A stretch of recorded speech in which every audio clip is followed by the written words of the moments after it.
Yo. What's going on, man? Today is February 27th, 2024. It's your boy Chris, and this is the early edition, ChrisBeCappinn NBA show, live on Twitter, also live on YouTube as well. Do me a favor and let's go back to the start, man. First and foremost, want to say I was MIA yesterday, man. I had some stuff going on with the fam, but everything good now. Had a little doctor's visit for the little one, but everything is everything now, man. We'll say that. It's a big slate on the board for today. I haven't even broken down all the games yet, but I felt inclined to come on and give you guys a play I was trying to make right before the show, which is actually why I'm a couple minutes late. But I can't get the sports book to load, man. I can't. It's a number that's available on one sports book, and I'm just getting this timer that says taking longer than expected to load the page for whatever reason. Not 100% sure why. Super frustrating, but I want to try to put it in because I see the line moving. So as always, man, hit the like button for me if you guys can. Subscribe to the show and all that good stuff, man. We will be back live at 5 p.m. Eastern time. Get back into the regular ChrisBeCappinn NBA flow. And real quick, as far as a recap before we get started, on Sunday, I did not have a great day. I went 1-2 on Sunday. We did cash on the Washington Wizards team total under against the Cleveland Cavaliers, but we lost on the Dallas Mavericks. They never even showed up in Indiana. So that was super frustrating. And then I also took Golden State on the money line as well. And they look great in the first half. Klay Thompson hitting every shot that he shoots. And then, Dallas does what they always do. 7 straight wins against the Golden State Warriors. Now, last night, didn't really have too much time to kind of handicap the games yesterday. Didn't really love the slate either, but we did cash on the Miami plus 7.5. I sent this out about 10-15 minutes before the game started. So 1-0 day there. We only put a half unit on it, but it's nice to get some coin back. So we'll jump into it for today. I won't go through all the games, but I'll give you guys some thoughts on most of the games. So first game up, we'll go to Brooklyn and Orlando. Game will be played in Orlando tonight. And you see this line open at 8.5 in favor of Orlando last night. And I'm looking at the beat writers reports, because for anybody who didn't know, Cam Thomas did he rolled his ankle pretty badly yesterday and was helped off the floor. I don't think that he's going to play in this spot. So that's the big injury news for this Brooklyn Nets team that's already kind of limited offensively. They did get Kevin Ollie's first win last night, which I think is pretty big for them, right? They celebrated as well, and that's typically the spot that you want to fade in the next game. Now, however, Orlando, they do have Paolo still listed as questionable, and we see this offense absolutely look atrocious, even to the Atlanta Hawks on Sunday in that second leg of a back-to-back. I told you guys it probably looked a little too easy to take the Orlando Magic in that spot after coming off a 3-point win against the Atlanta Hawks on Saturday night. So third game in 4 nights for Orlando. This is a double revenge spot. They got absolutely smoked. They got embarrassed twice earlier this season in Brooklyn. So now you get them in the rest advantage spot, and they probably should win. This is a hefty margin, probably the most points Orlando's been laying. And this is all without knowing the status of Paolo Banchero. You look at Orlando, just 2-6 straight up, 2-5-1 against the spread when they're playing unrested this season. They're minus 13 in point differential, 4 straight losses in this spot, and 4 straight non-covers as well. And if you look at them when they're on the road and they're unrested, 0-3 straight up and against the spread in this spot as well, they typically get smoked. So initially I was thinking, man, all that partying, they celebrated Kevin Ollie's first win last night. The play here should be Brooklyn team total under.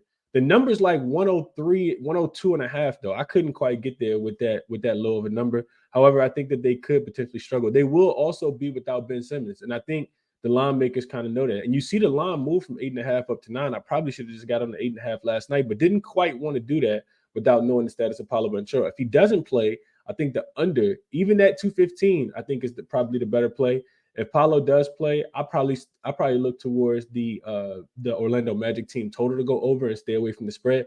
But they should smoke the Brooklyn Nets. Like I said, Brooklyn beat them twice early this season, and neither one of those games were close. I think both of them was by double digits. Orlando is 5-2 against the spread versus unrested opponents this season, 2-0 straight up and against the spread if they're actually the favorite in this spot. And I looked at another trend, kind of goes back to the Denver Golden State one, which didn't work out the other day. But since 2014, you look at these home favorites and double revenge spots facing an unrested opponent that's also coming off a loss. 95 and 32 straight up, that's 74.8%. And against the spread, 75, 49, and 3, a 60.5%. Says that Orlando does win and cover the number. Like I said, really difficult to play without the status of Paulo Banchero in for this game, even though Cam Thomas, I don't expect to play, and Ben Simmons also won't be available in this one. So moving along, we'll get into the next one. We got the Golden State Warriors and the Washington Wizards. And this was actually the game that I was trying to make the play in, man. Going back to the well here with the Washington Wizards team total under. I think the number, when I capped it this morning, like super early this morning, like 3-4 hours ago, it was like 115 and a half. It come down to 114 and a half, and the money's continuously coming in on this under.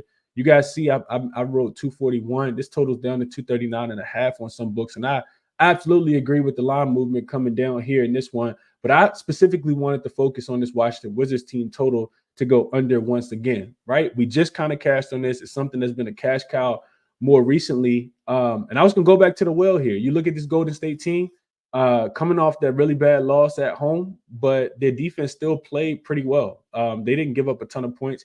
And this Washington Wizards team continues to struggle. So Golden State 13 and 11 straight up on the road, 17 and 8 against the spread on the road, 8 and 2 straight up and against the spread in their last 10 games, 7 and 4 against the spread as road favorites this season. They've actually won and covered their last 5 in a row. In Washington, this team, not only are they trash, but they're also banged up. You got Bilal Kumbuale listed as out, Landry Shamet, Corey Kispert, and Deni Avdija all listed as questionable. So one thing I talked about on Sunday when we took the team total under against the Cleveland Cavaliers was how bad Washington is without Deni Avdija, right? If you don't watch Washington Wizards basketball, you're not going to understand the impact of Deni Avdija, but he's one of their better rebounders because they don't have a lot of great rebounders. He also can spread the floor, he can shoot, he can get to the rim, and he's kind of physical, kind of strong. And they definitely need him, especially his playmaking ability, because he can go out there any day and have 5, 6, 7 assists. So with Washington on the season, they're minus 10.7 in point differential, typically losing the game by about 11 points. With Deni Avdija off the floor, this team is a minus 15.7. So, does Golden State feel motivated to come in here and win this game by 11? I'm not sure. But what I do like is their defense to come in here and get back to form, especially against a Washington offense that's going to be limited. And it's been struggling. Golden State 7-4 to the under in their last 7-4 to the under as road favorites this season. 4 of their last 5 opponents have been held under their team total. Washington 14-9-1 against this 14-9-1 to the under as home dogs, including 8 of their last 9. They've actually been held under, the Washington Wizards, under their team total in 7 of their last 9 games as home dogs. We just cashed, like I said, with the Cavs holding them under on Sunday. I think they stayed under by 10 points. Last 5 games, this Wizards offense is 27th offensively rated. Last 5 games, Golden State is top 10 in opponent fast break points because we know Washington wants to get out and run. They're second, Washington, second in fast break points. But Golden State doing a really good job of, limiting opponents in the fast break department. So we know that there's, revenge angles. Chris Paul also should make his return. He was traded to this Washington Wizards team before, being traded to Golden State. So Chris Paul was traded from Phoenix to Washington. And then, of course, the swap for Jordan Poole. So, will Jordan Poole come out here and try to have a good game? I think he absolutely will. He was actually a minus 27 when they played in the first game in Golden State. So, I don't want to lay the big number with the Golden State Warriors, but I do want this Washington Wizards team total. It was 115 and a half on Bet365 earlier this morning. This total was 242 and a half on FanDuel as well. It's down to 239 and a half, and I agree with the movement there. Top play probably on the card for me so far. I haven't gone through all the games, but top play on the card for me is this Washington Wizards team total. Trying to get it in on the 114 and a half because it's 113 everywhere else. I'm still getting a spinning icon. I'm not sure what's going on. But yeah, I really like that Washington Wizards team total under. Probably going to go back to the well there as soon as I can get the bet locked in. Let's keep moving. And like I said, I'm not going through every single game. This will be a pretty quick show, but we will be back at 5 p.m. Eastern time for the rest of the game. So next game up, I'm not really sure what to do with, man. Not 100% sure what to do with. I think I want to take the Mavs in this game. I think both of these teams are kind of trending in the right direction, in my opinion. And I don't necessarily want to bet against either one of them. So I think that makes the most sense to me. Like I said, not 100% sure what to do with this game though. As far as what I had written down in my notes, I had so you look at Dallas. This is the first leg of a back-to-back. They play in Toronto tomorrow. First leg of a back-to-back for Cleveland as well. They play in Chicago tomorrow. This team, Cleveland, feels like the numbers kind of catching up with them, even though you see money come in on them here. They opened as 3.5-point favorites. This number is actually all the way up to 4.5 now. They should be both teams should be pretty healthy as well. Dallas coming off that uh, you know uh, molly whopping of a game. They got embarrassed at Indiana the other day. And do they respond in this game? I actually think that they can. I think they can keep this one within 5 points. You can get them at 4.5. Cleveland. They were called out by Coach JB Bickerstaff. He was not happy with the defensive effort in that Washington Wizards game, even though they were able to cash the ticket and keep them under their team total. He said coming off 2 straight losses, which they had lost back-to-back games, he thought that they would be a little more dialed in, a little more locked in on the defensive end. So you see the total in this one coming down from 234 down to 232.5. So maybe that's the play. I think what Dallas team total is like 110, 111.5, and Cleveland's team total is like 114.5. Maybe that's the play. Dallas is 8-2 to the under in their last 10 games. Cleveland 7-3 to the under in their last 10 games. The last 3 head-to-head matchups have all gone under as well. But I'm not sure what to do with the side in this game. I think the number is finally kind of caught up to Cleveland. They've been laying these. This is not a big number, but they've been laying these. The market has been, and we've been cashing with Cleveland as well. A few weeks before the All-Star break, they have 5 straight non-covers in a row, though. The Cleveland Cavaliers team, they didn't even cover against the Washington Wizards on Sunday. So I kind of lean towards Dallas plus the points in this game. I think that you got the narrative with Kyrie going back to Cleveland as well. I think that Dallas can be scrappy in this game. Cleveland really struggled. They've really been struggling with giving up the 3 ball, and that's what Dallas wants to do. They want to shoot a ton of threes. They're much better rebounding team now that you got Daniel Gafford there. So yeah, I kind of lean. I'm interested to see how big the number gets. See if it actually touches 5. But I think Dallas could be the right side and keep this game, competitive today against the Cleveland Cavaliers. So also lean towards the under as well. I think it could be Cleveland playing a little bit slower pace. Dallas offense not hitting on all cylinders as they were at home as well. So those are my initial thoughts in this one. I kind of need to take a deeper dive into this game, but that's what I'm thinking. Dallas plus the points in the under 232.5. Continuing on, we got the Jazz. They will be in Atlanta today, taking on the Hawks. This line actually opened at 3, I think, in favor of Atlanta. And you see money come in on the Utah Jazz. Kind of interesting to think because the Jazz have been so bad on the road, but this line is actually down to 1.5, down to 2 on some books. 2 looks like it's the consensus, and the total dropped from 237.5 down to 235. I kind of agree with the movement there, even though neither one of these teams are great defensively. It's scary to take an under. But Utah, we know that their offense does not play as well on the road. In Atlanta, they'll be extremely shorthanded yet again. No Trae Young, no Onyeka Okongwu, Patty Mills, Wesley Matthews, all guys all listed out in this one. So Utah, 13-16 straight up on the road. They're 3-7 against the spread and straight up in their last 10 games. 10-14 against the spread as road dogs as well. And 0-3 straight up and against the spread in their last 3 games as road dogs. This Utah Jazz team has been absolutely abysmal defensively. Outside of the San Antonio game where they finally got a win, this will be their first straight. This will be their first road game after 5 straight home games as well. They're going to start a little 3-game East Coast road trip.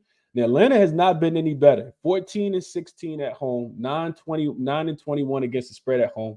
They did get the win against the Orlando Magic on Sunday. This will be a 3rd straight home game for them. They are 6-7 straight up and against the spread at home when you get them in one of these really tightly contested games. And the numbers have actually been improving, right? So when I say tightly contested, I mean 3-point margin. Either they're getting 3 or they're catching 3 at home. 6-7 straight up and against the spread. So not a lot there. You do get a revenge game for John Collins, right? He talked about being – shout out to I think it was Infamous who DM'd me this on Twitter. You do get a revenge John Collins game. He said that he'll be ready for this one. You also get a Quinn Snyder revenge game. Quinn Snyder was the coach for this Utah Jazz team for a very, very long time. When they had Donovan Mitchell, they had Rudy Gobert, they had Bogdanovich. He took him to the playoffs a few times. So it'll be the first time that he's playing against his old team. I don't have no idea what to do with this game, man. No idea what to do with this game. I think looking at how Utah likes to score, is typically in the paint. The Jazz defense is, Atlanta's defense has been pretty good in that department. And you look at how Utah, how Atlanta likes to score. They shoot a ton of threes. Now the Jazz are absolutely terrible from the 3-point line. Worst 3-point defense in the last 5 games. But you look at Atlanta, they're just shooting 32% from the 3-point line, although they are top 5 in 3-point attempts over the last 5 games. So I think, the play with Atlanta has been Atlanta first half. DeJounte Murray almost had a triple-double in that last game without Trae Young. He really got the keys in this one, man. Maybe even looking at DeJounte Murray props, because one thing we know about Utah, they're not playing any defense, and specifically on the road. They have nobody, in my opinion, that can stay in front of DeJounte Murray in this game. So he should absolutely cook against Colin Sexton, Keontae George. I don't want to lay points with Atlanta, but I also don't want to take points with a team that's as bad as the Utah Jazz. So I guess it'd be Atlanta or nothing for me in this one. Like I said, I do think the under is the right play, just because the total opened a tad bit too high at 237, and Atlanta is going to be without some key offensive guys. Not because either one of these teams play a lot of defense, even though Atlanta did play some pretty good defense in their last game, and you could argue that Utah did as well, but it was against the San Antonio Spurs. And they caught San Antonio in a really bad spot. I think it was the 8th game of a nine-game road trip. Absolutely crazy spot for San Antonio in that last game. So Atlanta, I'd probably be looking at the money line if I had to play the game. In the total, I probably look towards the under in this one. Next game up, and I think it's the last game that it might be 2 more games that we talk about. I got to figure it. I'm not sure. But it's a lot of double-digit home favorites today, and I kind of I wouldn't say group all of them together, but I just got some trends for you guys in those games. Not games that I'm probably going to be too interested in unless I end up, handicapping them a little bit deeper and taking the unders in the next game. But this is a game that'll be interesting, and you kind of got to wait on the injury news. We got the Pelicans; they'll be in New York, getting laying 3 points as road favorites in this game against the New York Knicks. Total sitting at 219 and half right now. Did that move? Nah, still 219 and a half. So you get injury-wise, like I said, you got to wait. I think you got to wait. Zion and CJ both listed as questionable. Of course, the Pelicans will be without those guys who were involved in the little, theatrics, we'll call it, on Friday night at home against the Miami Heat. Jose Alvarado and Najee Marshall both suspended for this game, which I'm pretty sure that really sucks for Jose Alvarado because he is a New York Knicker. I'm not a New York Knicker, but he's a New Yorker, I meant to say. So I'm pretty sure he's kind of, bummed out to not be able to play in front of his friends and family at MSG tonight. But the Knicks, I'm still kind of injury, riddled. They were laying 11.5 yesterday, and they should have lost that game last night. Refs clearly missed the call. I think it was Asir Thompson who got his legs taken out from underneath. So, that may have been the makeup game that the Knicks were supposed to get when they lost that game to Houston right before the All-Star break. Now, could we see the reverse in this game? Potentially. I just kind of, like I said, I need Zion and CJ in.